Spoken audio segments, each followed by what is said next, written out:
Dear viewers, welcome to my YouTube channel Mohan multiverse. आज मैं आपको ग्रामर का एक इम्पोर्टेंट टॉपिक वॉइस बताने जा रहा हूँ। वॉइस क्या होता है और इसका किस प्रकार से प्रयोग होता है वो हम आज समझेंगे। तो वॉइस वॉइस को हिंदी में कहा जाता है वॉच। हिंदी में कहते हैं हम वॉच। होता क्या है वॉइस? वॉइस जो होता है वो वर्ड होती है। तो वर्ड का वह रूप होता है इसमें यह पता चलता है कि सब्जेक्ट स्वयं कोई काम करता है अथवा किसी अन्य के द्वारा किए गए कार्य का परिणाम भोगता है। यानी वर्ब का वह रूप जो यह अभिव्यक्त करता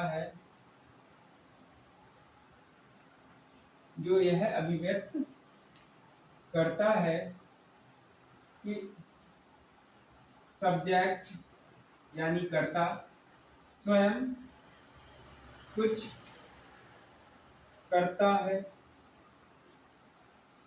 अथवा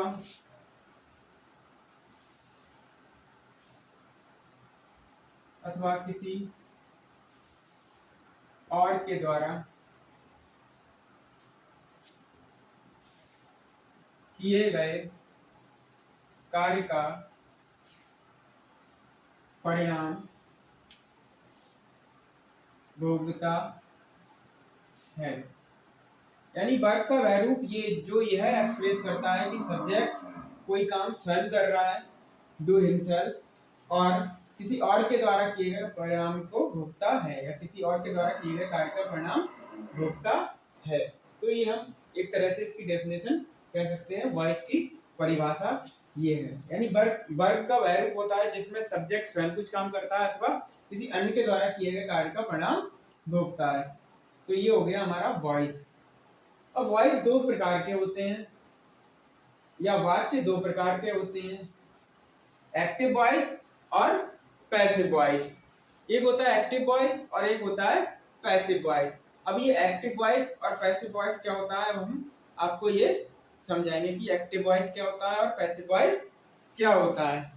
तो सबसे पहले हम देख लेते हैं एक्टिव वॉइस। एक्टिव वॉइस इसको हिंदी में कर्तृवाच्य कहते हैं, कर्तृवाच्य कहते हैं। तो ये एक्टिव वॉइस होता क्या है? वह वर्ब का वह रूप होता है जिसमें सब्जेक्ट स्वयं कोई काम करे, तो वो वर्ब का ऐसा रूप एक्टिव वॉइस में कहलाता है। यानी वर्ब एक्टिव वॉइस में कहलाएगी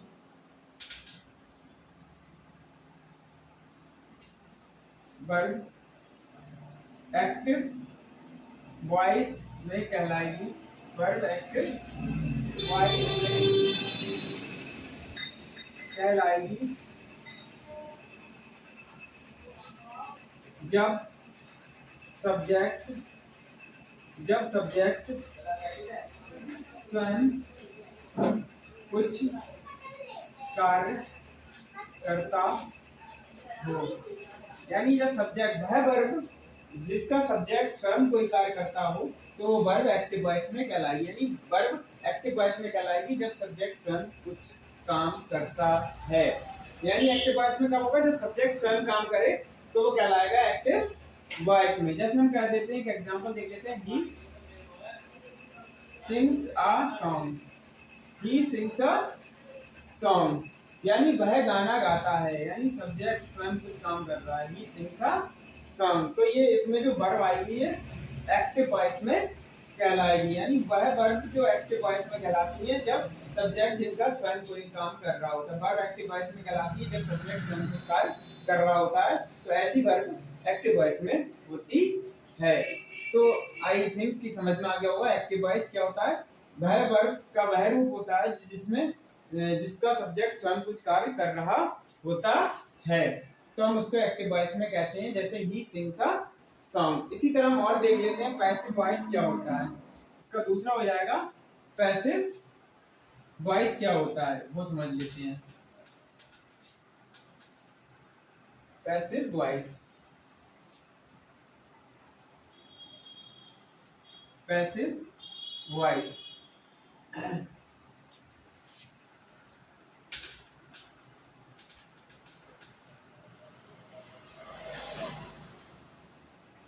वह वर्ग जिसका सब्जेक्ट स्वयं काम ना करते हुए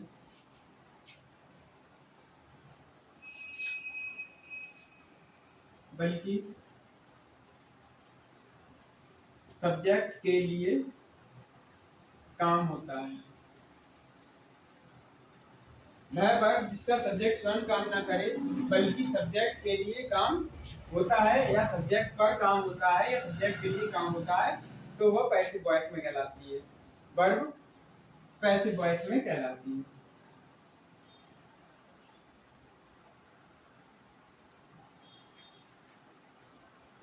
वह वर्ब जिसका सब्जेक्ट स्वयं काम न करते हुए बल्कि सब्जेक्ट के लिए काम हो या सब्जेक्ट पर काम हो, तो वह वर्ब पैसिव वॉइस में कहलाती है। और इससे पहले हमने बताया था जब सब्जेक्ट स्वयं कोई काम करे तो वह एक्टिव वॉइस में कहलाएगी उसकी वर्ब। लेकिन जब वर्ब स्वयं काम न करके बल्कि सब्जेक्ट के लिए काम होता है तो ऐसी वर्ब पैसिव वॉइस में कहलाती है। जैसे a song is sung by me, a song is sung by me। जैसे वो था he sings a song, उसमें ही सब्जेक्ट था, सब्जेक्ट खुद काम कर रहा था। यहाँ a song is sung by me यानी सब्जेक्ट के लिए काम हो रहा है, गीत गाया जा रहा है मेरे द्वारा। a song is sung by me, तो इस तरह की वर्ब पैसिव वॉइस में कहलाएगी। तो हमने देखा पैसिव वॉइस क्या होता है और इसको चेंज किस प्रकार से करते हैं। एक्टिव से पैसिव में चेंज करने के कुछ रूल्स हैं, वो हम देख लेते हैं।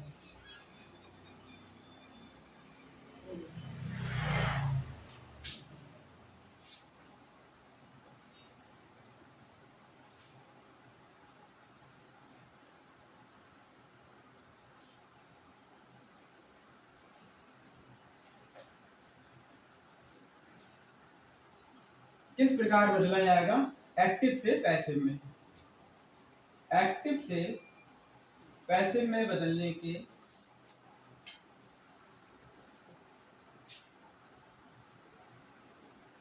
सामान्य यानी जनरल रूल्स।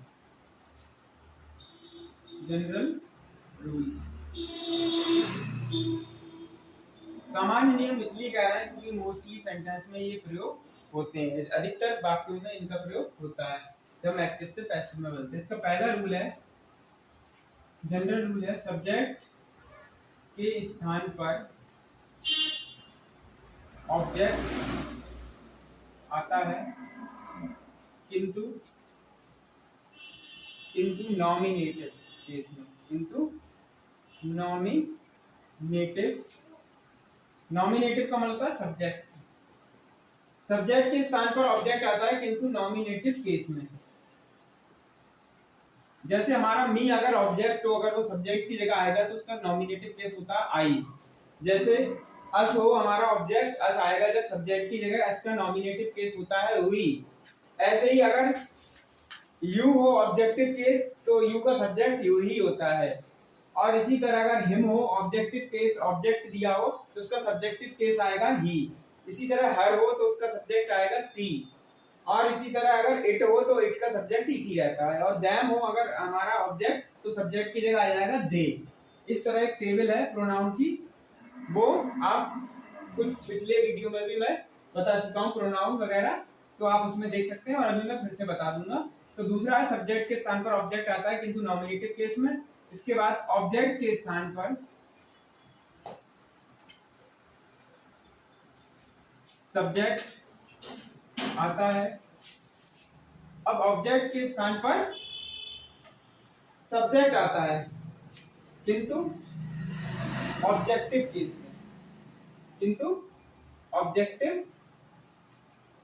केस में, अर्थात जैसे अगर आई था सब्जेक्ट, वो ऑब्जेक्ट की जगह जाएगा तो नी हो जाएगा। इसी तरह अगर आई है तो नी हो जाएगा, और हमारा वी है ऑब्जेक्ट की जगह जाएगा तो अस आ जाएगा। और यू है तो यू का ऑब्जेक्ट यू ही रहता है। अगर ही है तो ऑब्जेक्ट की जगह जाएगा हिम हो जाएगा, और सी है ऑब्जेक्ट की जगह जाएगा हर हो जाएगा। इट है सब्जेक्ट तो ऑब्जेक्ट की जगह इट ही रहेगा, और दे है सब्जेक्ट ऑब्जेक्ट की जगह जाएगा तो दैम हो जाएगा। इसी तरह तीसरा रूल है,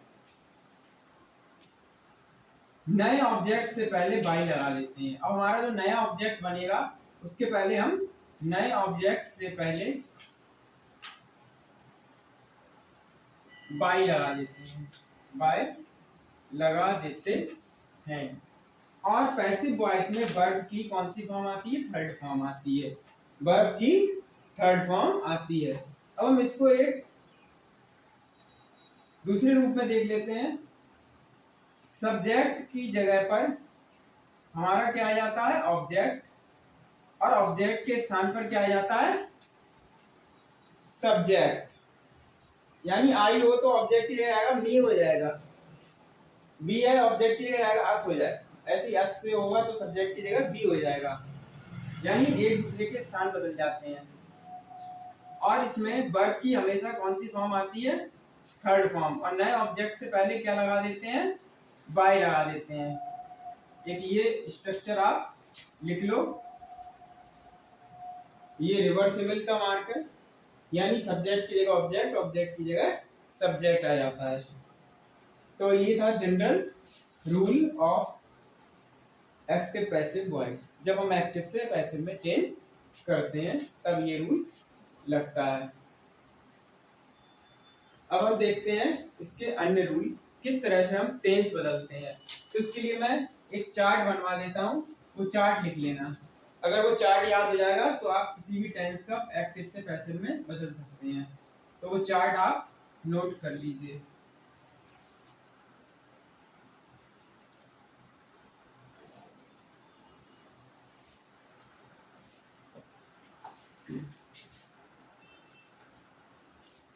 तो पैसिव चार्ट, इसको हम कह देते हैं पैसिव चार्ट। तो सबसे पहले आप एक तरफ डाल दीजिए टेंस। इसमें हमें पता है 3 टेंस होते हैं, प्रेजेंट, पास्ट और फ्यूचर। इसके बाद हमारे टेंस में इंडेफिनिट, कॉन्टिन्यूअस और परफेक्ट। तो आप सोच रहे होंगे परफेक्ट कॉन्टिन्यूअस क्यों नहीं लिखवाया? जनरली उसका नहीं बनता है, परफेक्ट कॉन्टिन्यूअस टेंस का जनरली नहीं बनता है पैसिव वॉइस। तो हम देख लेते हैं कौन सी वर्ब किसमें यूज होगी। अगर हम प्रेजेंट इंडेफिनिट बनाएं, इसका एक्टिव से पैसिव बनाएं, जब एक्टिव से पैसिव बनाते हैं तो प्रेजेंट इंडेफिनिट में हम लगाते हैं हेल्पिंग वर्ब इज, आर या एम। वर्ब की हम बताई थी थर्ड फॉर्म आती है। इसी प्रकार जब हम पास्ट इंडेफिनिट का पैसिव बनाते हैं तो हेल्पिंग वर्ब लगाते हैं वॉज ऑब्लिक वर, या तो वॉज आएगा या वर, एक वचन में सिंगुलर नाउन के साथ वॉज और बहुवचन के साथ वर। इसी तरह इज आता है एक वचन में, आर आता है बहुवचन में, आई के साथ एम आता है। इज में 2 लेटर है, 2 लेटर है इसलिए सिंगुलर में आता है, आर में ज्यादा लेटर है प्लूरल में आता है। वॉज में कम लेटर है सिंगुलर में आता है, वर में ज्यादा लेटर है प्लूरल में आता है। फ्यूचर में क्या होता है? आई वी के साथ आपको पता है जनरली सेल आता है। और फ्यूचर में फ्यूचर इंडेफिनिट, जब हम इसका पैसिव बनाएंगे तो सेल और विल, एक्टिव में भी सेल और विल आता है फ्यूचर इंडेफिनिट के। फ्यूचर इंडेफिनिट के एक्टिव वॉइस में सेल विल आता है, पैसिव वॉइस में क्या आता है? बी और ऐड कर देते हैं, यानी सेल बी या विल बी। ये हो गया इंडेफिनिट। इसके बाद आ जाता है हमारा कॉन्टिन्यूअस। तो हम प्रेजेंट कॉन्टिन्यूअस का जब पैसिव बनाएंगे, प्रेजेंट कॉन्टिन्यूअस में एक्टिव में इज आर एम आता है, तो इसमें भी इज आर एम आता है। तो फिर डिफरेंस क्या है? इसमें बीइंग लगा देते हैं, इसमें बीइंग का यूज कर देते हैं, इज आर एम के बाद बीइंग लग जाता है। इसी तरह पास्ट कॉन्टिन्यूअस है, पास्ट कॉन्टिन्यूअस की हेल्पिंग वर्ब होती है वॉज या वर, जब पैसिव बनाते हैं तो इसमें बीइंग ऐड कर देते हैं। Same future continuous, future continuous का पैसिव नहीं बनता है जनरली। अब आ जाता है perfect tense. Perfect tense, present perfect tense में हैज और हैव आता है एक्टिव में, हैज और हैव, लेकिन डिफरेंस क्या है पैसिव में, इसमें बीन लगा देते हैं। इसी तरह पास्ट परफेक्ट में हैड आता है, पैसिव में क्या डिफरेंस है, इसमें बीन लगा देते हैं।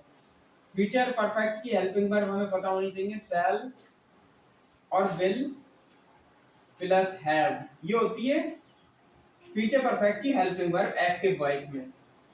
लेकिन पैसिव वॉइस में क्या होगा, इसमें क्या करा जाएगा, शैल विल प्लस हैव, इसमें भी बीन लगा दिया जाएगा। इस तरह हमारा ये टेंस का चार्ट एक्टिव पैसिव वॉइस में बन गया। बहुत इजी है, इसको आसानी से याद किया जा सकता है। अगर हमें टेंस आते हैं तो हम सेंटेंस पहचान कर पैसिव वॉइस में चेंज कर सकते हैं वेरी इजीली। ये चार्ट याद करना बहुत जरूरी है अगर हमें पैसिव वॉइस सीखना है तो ये पैसिव चार्ट आप नोट कर लीजिए। इसको इस तरह से समझा जाएगा, प्रेजेंट इंडेफिनिट में इज आर एम आता है और पास्ट इंडेफिनिट में वाज वर आता है और फ्यूचर इंडेफिनिट की हेल्पिंग वर्ब आती है पैसिव में शैल बी या विल बी। इसी तरह प्रेजेंट कॉन्टिन्यूअस में इज आर एम आता ही है ऑलरेडी एक्टिव में, लेकिन इसमें बीइंग लगा देते हैं।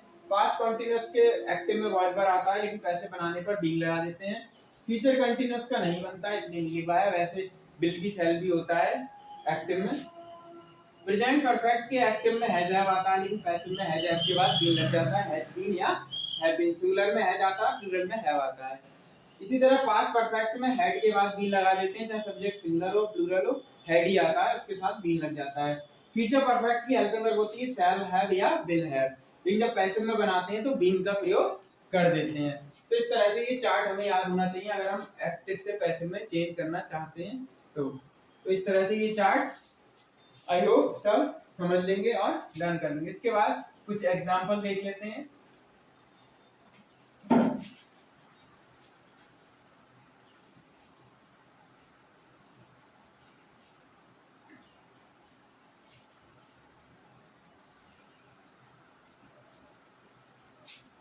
अगर हमने एक्टिव से पैसिव वाला ये चार्ट याद कर लिया तो हम इजीली पैसिव में बदल सकते हैं। कुछ एग्जाम्पल देख लेते हैं।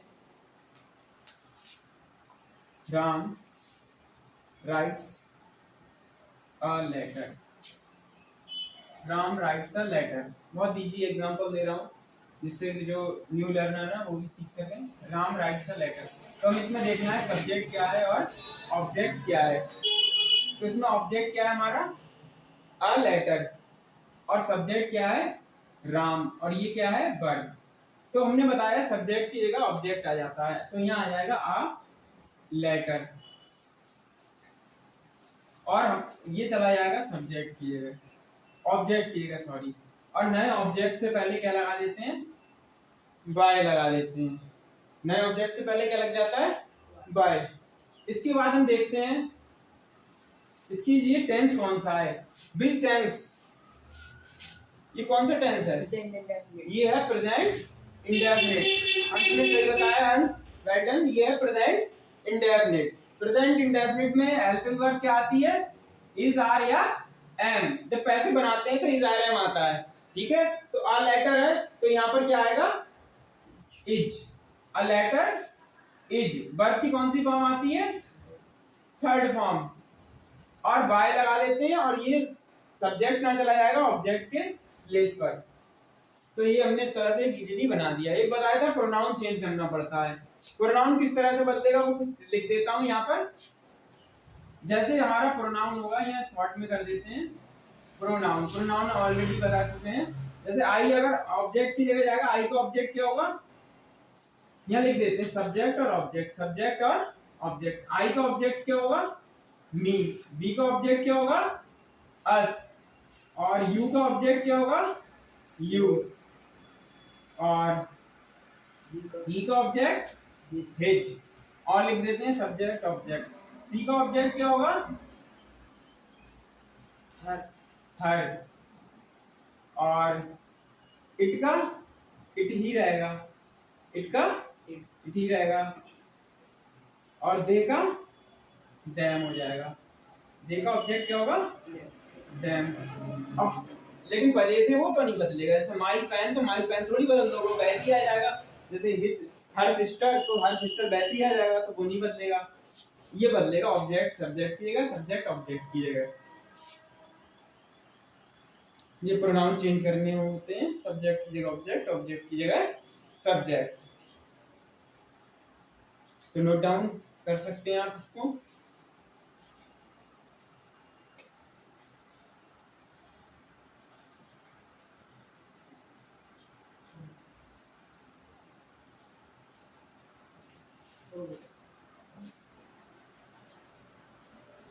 Draw the curtain.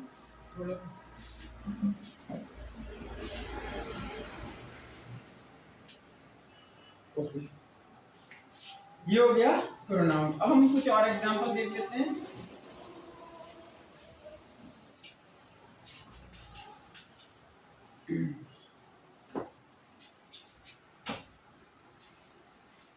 एग्जांपल देखते हैं। सी टीचेस मी हिंदी।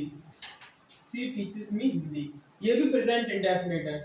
इसमें हमें दो ऑब्जेक्ट दिख रहे हैं, एक मी और एक हिंदी, दोनों से बन सकता है। ये दोनों से बन सकता है, तो हम किससे बनाएंगे? इससे बना लेते हैं हम, इस वाले ऑब्जेक्ट से, यानी इनडायरेक्ट ऑब्जेक्ट से। सबसे पहले मी का सब्जेक्ट क्या होता है? अभी बताया था, मी का सब्जेक्ट होता है आई, तो आई आ जाएगा। प्रेजेंट इंडेफिनिट का जब पैसे बनाते हैं तो इज़ार एम आता है, इसमें एम आ जाएगा आई के साथ। आई एम, वर्ब की कौन सी फॉर्म आती है? थर्ड। आई एम टॉट, क्या चीज पढ़ाई जाती है? हिंदी, ये यहाँ पर आ जाएगा बाय हर। इसको हिंदी से भी बना सकते थे। हिंदी से बनता Hindi is taught, Hindi is taught to me, या टू लगाना पड़ेगा। Hindi is taught to me by her, तो ऐसे बनता है Hindi is taught to me by her. और इससे बनाएंगे जब मी से, तो टू मी लगाना पड़ेगा। I am taught me by her, और हिंदी से बनता है Hindi is taught to me by her. तो इस तरह से बनता है। और एग्जांपल देखते हैं। My father does not beat me, negative है, प्रेजेंट इंडेफिनिट का निगेटिव। सबसे पहले ऑब्जेक्ट का सब्जेक्ट आ जाएगा, यानी आई। आई के साथ आता है एम, निगेटिव है इसलिए नॉट। हेल्पिंग वर्ब के बाद नॉट आता है, अकेला नहीं आता है not. I am not. Beat की थर्ड फॉर्म, बीट फर्स्ट होती है, सेकंड भी बीट होती है, थर्ड होती है beaten. I am not beaten by my father. तो ये मैंने कुछ प्रेजेंट इंडेफिनिट के कुछ एग्जांपल आपको बताए। एक इंटेरोगेटिव भी समझा देते हैं। Why do you not respect your teachers? ये है हमारा एक next example. Why do you not respect your teacher? ये भी प्रेजेंट इंडेफिनिट का है। सबसे पहले देखेंगे क्या दिया है, क्वेश्चन वर्ड, और ये क्वेश्चन वर्ड सबसे पहले ही आएगा। इसको हमें ज्यों का त्यों लिख देते हैं, क्वेश्चन वर्ड से कुछ नहीं करना है।